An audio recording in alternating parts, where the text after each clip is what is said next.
Yo, welcome back to part 2 of the fake Joy-Cons. So, I've just taken the screws out of both of them. Haven't looked inside yet, just because it'd be easier to do that off camera. So, yeah, let's have a look, see let's see what it waits. Oh. Okay, interesting. That is very interesting if this camera would focus. Wow. Sorry, my hand isn't very, my hand's very shaky, but yeah, that's the inside. That is weird. They've got the buttons on the board. This is just a generic looking battery. I don't want to break the cable, so I'm going to try not to hold it like that anymore. So when you press these little buttons, it presses those little pegs. I don't know if you can see it. This rail, I don't think it might be original, but they've just added this plastic bit. It's not even plastic, it's rubber.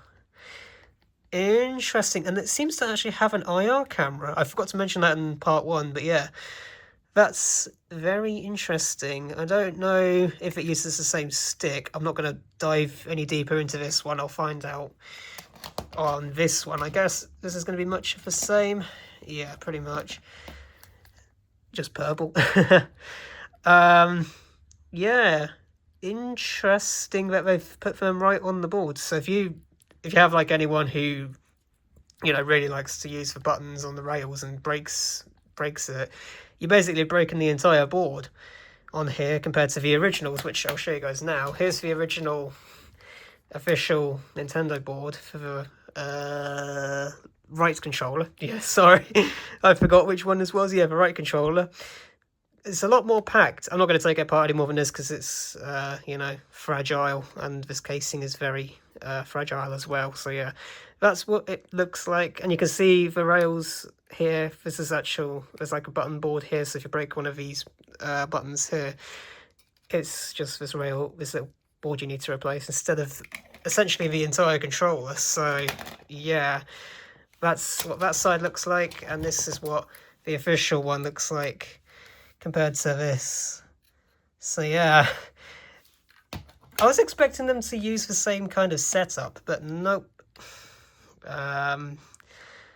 I don't know whether, I think that might be the rumble mode, so I'm going to take this one apart a bit more because it looks easier to disassemble. So I'm going to do that real quick, and I'll be right back with you guys. So I've taken out all the screws for the joystick, because this is what I was most interested to see if it is replaceable or not. So I hate the fact they've used tape, double-sided tape on this, because it makes it a pain to remove. But yeah, basically it looks just like any normal replacement stick. In fact, here's an original one. This one's actually got drift on it, so yeah, this is an official Nintendo one. That's how you can tell it's drifting. But yeah, that's how similar they are. So yeah, if these do ever drift, you can replace them. Sorry for the terrible lighting, by the way, I forgot to mention.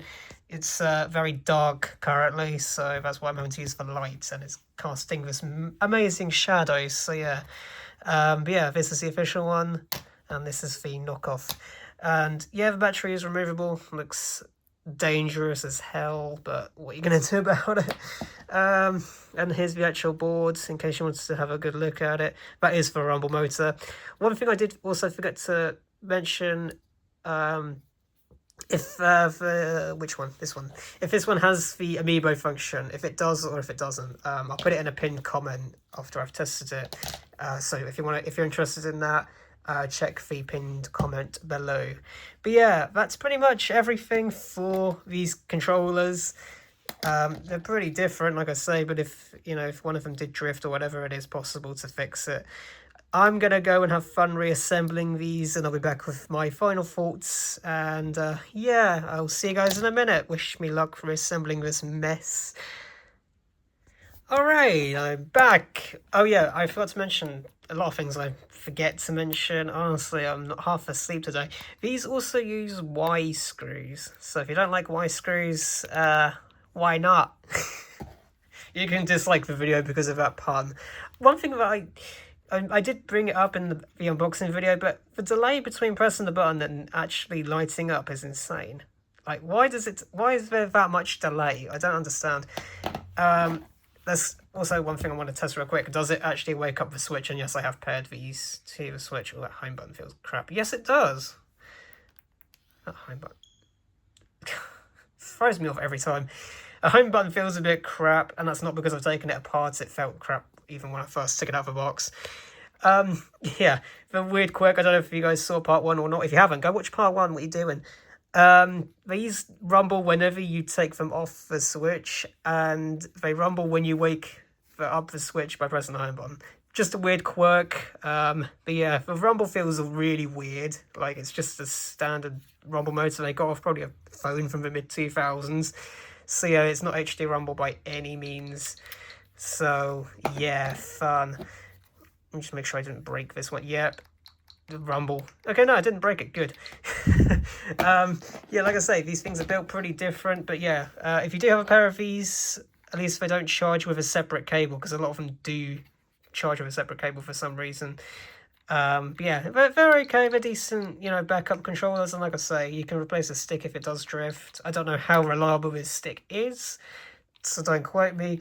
But yeah, if you want to get a second pair and you don't want to pay, what was it? Like, I think they're still being sold for like £80 or something ridiculous like that. Or about, what's that? How many bucks was it? I think it was like $75 or whatever if you're American. So yeah, if you want a spare pair of these were only like 20, and that was for both of them, 20 quid. So actually not bad. I don't know how good the battery life is. Like I say, I'll update that in the comments. If you want to know anything else, leave a comment and I'll test it. Like I say, I'll test the Amiibos as well later, and also the IR camera to see if it actually works or if it's just there for show. But yeah, I would recommend these, especially if you want to get like a spare pair for your younger brother, which is actually what these are for. Don't tell him, he's not going to know the difference. He's only 10. So anyway, but yeah, if you guys want a spare pair of these things, I literally just googled on eBay. I basically put on eBay spare Switch controllers, and these were like the first pair that showed up. So yeah, but yeah, I'd give these so far probably 7 out of 10. They're not bad. I will let you know how long they hold up for, and yeah, professional video. So that's pretty much everything. Like I say, if you want to know anything else about these controllers, please put them in the comments. And yeah, I'll see you guys in the Switch 2 unboxing. Yay! All right, bye for now. Bye.